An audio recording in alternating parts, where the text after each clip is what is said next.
Baik, Assalamualaikum warahmatullahi wabarakatuh.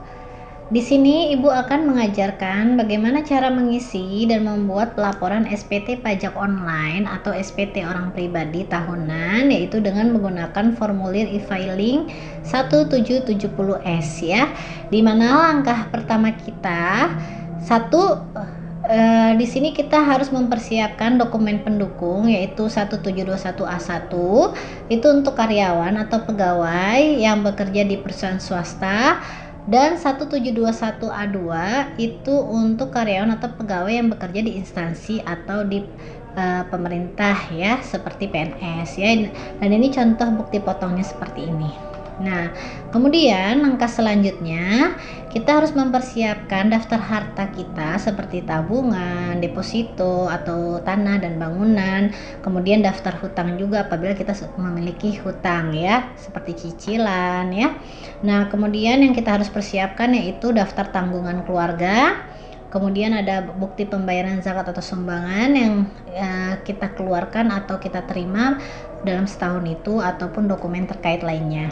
Dan cara pengisian SPT tahunan dengan menggunakan form 1770S yaitu menggunakan aplikasi e-filing ya. Di mana langkah pertama kita, satu, buka situs http /djponline.pajak.go.id atau e-filing.pajak.go.id ya. Dan ini contohnya seperti ini. Nah, kemudian kita masukkan nomor NPWP kita, password ya, dimana password ini kita dapat pada saat kita membuat satu daftar akun DJP online ya. Kemudian masukkan juga kode keamanan, lalu login. Nah, tetapi apabila kita belum memiliki akses ya, berarti kita harus daftar terlebih dahulu ya. Kemudian kita klik buat SPT ya. Nah, nanti setelah kita buat SPT biasanya akan muncul form seperti ini ya panduannya. Pertama ada pertanyaan, di mana pertanyaannya, apakah Anda menjalankan usaha atau pekerjaan bebas? Kalau memang iya, kita klik iya. Kalau memang tidak ya. Ini di sini contohnya tidak ya. Kemudian ada pertanyaan lagi, apakah Anda seorang suami atau istri yang berpisah harta ya atau bercerai? Kalau memang iya, kita klik iya. Kalau memang tidak, kita klik tidak. Nah, kemudian setelah itu ada pertanyaan lagi, apakah penghasilan bruto yang Anda peroleh dalam setahun kurang dari 60 juta? Kalau memang iya. Kalau memang tidak. Tapi karena kita menggunakan form 1770S, udah pasti penghasilan netonya itu lebih dari 60 juta dalam setahun. Kita klik tidak ya. Kemudian Anda dapat menggunakan form 1770S dengan menggunakan satu dengan bentuk formulir atau dengan panduan. Kita kliknya dengan panduan. Kemudian kita klik yang orange yaitu SPT 1770S dengan panduan ya. Setelah kita klik, maka akan muncul seperti ini ya, langkah awal, di mana langkah awal itu ada namanya tahun pajak. Nah, di sini kita klik, kita mau melaporkan tahun pajak tahun berapa. Kemudian di sini ada klik status SPT ya. Apakah kita mau buat baru berarti normal ataupun pembetulan. Nah, kalau memang pembetulan, itu pembetulan keberapa kita harus ketik ya di sini ya. Nah, setelah itu langkah berikutnya ada namanya daftar pemotong atau pemungut PPh oleh pihak lain ya, dan PPh yang ditanggung pemerintah. Nah, di sini kita klik tambah ya. Kita klik tambah. Kemudian setelah kita klik tambah itu nanti di sini ada nama pemotong atau pemungut pajak, NPWP pemotong, nomor bukti pemotong, tanggal bukti pemotong, jenis pajak atau PPh yang telah dipotong. Berarti kalau memang kita setiap bulannya dipotong PPh 21, maka kita tulis di sini ya.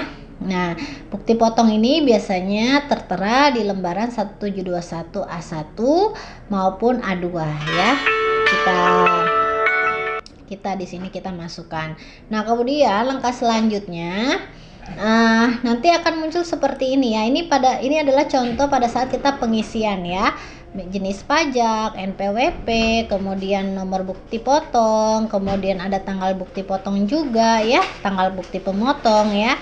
Nah, setelah kita mengisi, kemudian langkah selanjutnya maka akan kita terlihat ya ringkasan daftar pemotong ya, dimana ringkasan daftar pemotong itu yang sudah kita isi yaitu seperti tertera dalam kolom berikut ini ya, dimana di sini daftar pemotongannya itu berupa gaji setiap bulannya, kemudian ada NPWP pemotong juga, ada nomor bukti pemotong, tanggal bukti pemotong, jenis pajaknya apa, misalnya untuk karyawan PPh 21 dan jumlah PPh yang dipotong ataupun yang dipungut ya.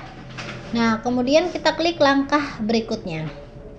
Setelah kita klik langkah berikutnya, maka di sini kita harus masukkan nominal penghasilan neto dalam negeri sehubungan dengan pekerjaan. Berarti kalau memang misalkan contohnya dalam setahun itu kita mendapatkan gaji atau penghasilan neto bersih itu 107.312.548 ya. Kemudian setelah itu kita klik langkah berikutnya. Setelah itu nanti akan muncul apakah Anda memiliki penghasilan dalam negeri lainnya. Nah, apabila iya kita klik ya, apabila tidak ya kita klik tidak ya. Nah, apabila iya, nah berarti kita dapat penghasilan itu selain dari penghasilan gaji 21 tadi, kita dapat penghasilan lainnya apa nih? Misalnya contohnya ada hadiah kah, kemudian atau ada royalti atau bunga ya. Nah, kemudian kita klik langkah berikutnya. Setelah itu nanti di sini ada yang namanya itu kita harus memasukkan penghasilan dari luar negeri ya. Nah, tetapi kalau memang belum ada ya kita klik tidak ya. Tapi kalau memang ada ya kita klik ya ya. Nah, kalau memang iya, itu berapa penghasilan dari luar negerinya dalam setahun. Kemudian kita klik langkah berikutnya. Nah, setelah itu ada lagi yang namanya pertanyaannya itu, apakah Anda memiliki penghasilan yang tidak termasuk objek pajak ya?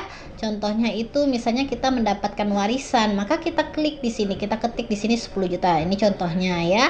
Tetapi dan lainnya, misalnya kita mendapatkan beasiswa atau berupa klaim asuransi kesehatan, kecelakaan, kemudian hal sebagainya ya. Nah, kemudian selanjutnya langkah berikutnya yaitu nanti masukkan penghasilan yang telah dipotong PPh final ya. Bila ada misalnya contohnya kita pernah menerima hadiah undian ya, di mana hadiah undian itu sebesar 20 juta dan sudah dipotong 5 juta itu untuk PPh 26 ya. Nah, ini biasanya PPh final ya 25% ya. Nah, ini PPh finalnya 25% sudah terpotong. Nah, diisi, kemudian kita klik langkah berikutnya. Nah, kemudian selanjutnya kita disuruh mengisi untuk daftar harta ya. Jadi apabila kita memiliki harta, contohnya motor, mobil atau rumah ya, maka kita harus mengisi form harta tersebut ya. Nah, kita di sini kita klik tambah, kemudian di sini kita ketik nama harta, tahun perolehannya, kode hartanya, harga perolehan, kemudian keterangan ya. Nah, setelah itu kita klik langkah berikutnya. Nah, setelah kita klik langkah berikutnya, nanti kita di sini disuruh mengisi daftar hutang ya. Nah, apabila kita memiliki cicilan, maka kita klik ya. Nah, ini contohnya nanti ada kode hutang, ada nama pemberi pinjaman, kemudian ada alamatnya, kemudian tahun peminjamannya dan jumlah ya. Setelah itu kita klik langkah berikutnya. Tapi kalau memang tidak ada hutang ya kita klik tidak. Selanjutnya nanti ada yang namanya itu pengisian tanggungan ya. Nah, apabila kita punya tanggungan ya kita di sini kita ketik tanggungan ya. Nah, di sini kita klik tanggungan, kemudian di sini dimana contohnya itu kita misalnya punya anak yang menjadi tanggungan ya kita ketik di sini untuk tanggungan kita ya, untuk ditambah. Kemudian kita klik langkah berikutnya. Nah, setelah kita isi, kemudian di sini kita disuruh mengisi nominal untuk zakat atau sumbangan keagamaan ya. Kalau memang kita pernah membayar zakat atau sumbangan keagamaan, maka kita klik ya. Tapi kalau memang tidak ya kita klik tidak ya. Nah, ini contohnya tidak. Kemudian selanjutnya kita langkah berikutnya. Nah, setelah itu di sini ada status kewajiban perpajakan suami atau istri. Misalnya contohnya statusnya apabila belum menikah maka kita klik tidak kawin, apabila sudah menikah kita klik kawin ya. Kemudian status kewajiban perpajakannya itu sebagai apa? Contohnya misalnya atau kepala rumah tangga kah, atau misalnya sebagai anak ya. Nah, di sini ada namanya di sini semua. Nah, kemudian kita klik langkah berikutnya. Nah, setelah itu nanti kita pilih ya, kita pilih nanti tanggungan kita ada berapa di situ ya. Oke, kemudian selanjutnya nanti di sini ada pertanyaan lagi, apakah Anda memiliki pengembalian atau pengurangan PPh pasal 24 atau kredit pajak ya dari penghasilan luar negeri. Ini berlaku untuk yang memiliki penghasilan selain dari penghasilan dalam negeri ya. Apabila tidak ya kita klik tidak, kemudian kita klik langkah berikutnya. Nah, setelah kita klik langkah berikutnya maka nanti akan kita klik saja langsung langkah berikutnya ya. Nah, kalau memang ada nanti kita harus cantumkan di sini ya PPh 25-nya, yaitu yang dipotong ya. Nah, kemudian kita klik di sini. Nah, tapi kalau memang tidak ada dilanjutkan saja. Nah, nanti setelah itu maka dapat ringkasan seperti ini ya. Setelah kita sudah isi semua tadi, maka dapatlah ringkasan di mana di sini ada penghasilan neto sebesar 107 juta 312.548, kemudian PTKP-nya tanggungannya 39 juta dengan status menikah ya. Ini di sini contohnya ya. Kemudian PKP itu diambil dari penghasilan neto dikurangi PTKP, hasilnya PKP, kemudian dihitung PPh terhutangnya sesuai dengan tarif pasal 17. Kemudian di mana di sini ada PPh terhutang dan PPh yang dipotong dari luar negeri ya. Nah, jadi di sini terlihat ya bahwa status kita nihil, berarti tidak ada pembayaran pajak untuk PPh tahunan ya, atau 0 ya. Kemudian kita klik langkah berikutnya. Nah, setelah itu nanti maka akan muncul apakah kurang bayar atau lebih bayar, ataukah itu doang sih ya pilihannya. Jadi ada yang kurang bayar atau lebih bayar atau nihil ya. Kalau memang nihil ya nihil berarti, tapi kalau ada kurang bayar nanti kita di situ harus mencantumkan nominal ya. Kemudian berapa yang kita harus bayarkan. Kemudian di sini kita klik langkah berikutnya. Nah, kemudian nanti di sini ada konfirmasi ya, dimana konfirmasi ini kita klik setuju apabila data-data yang sudah kita masukkan itu sudah benar dan sesuai dengan lampiran-lampiran atau dokumen yang kita sudah siapkan tadi sebelumnya, termasuk form 1721, kemudian ada bukti harta, hutang dan sebagainya ya. Nah, selanjutnya nanti di sini ada permintaan kode verifikasi ya. Di sini kita klik kode verifikasi, kita klik di sini ya.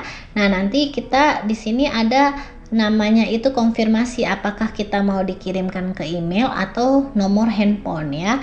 Ini di sini contohnya kita kirimkan melalui email. Kemudian kita klik OK. Nah, setelah itu nanti akan keluar, nanti kita buka email, selanjutnya nanti akan muncul kode verifikasi ya. Nah, nomor ini nanti kita masukkan ke kode yang ada di DJP ya.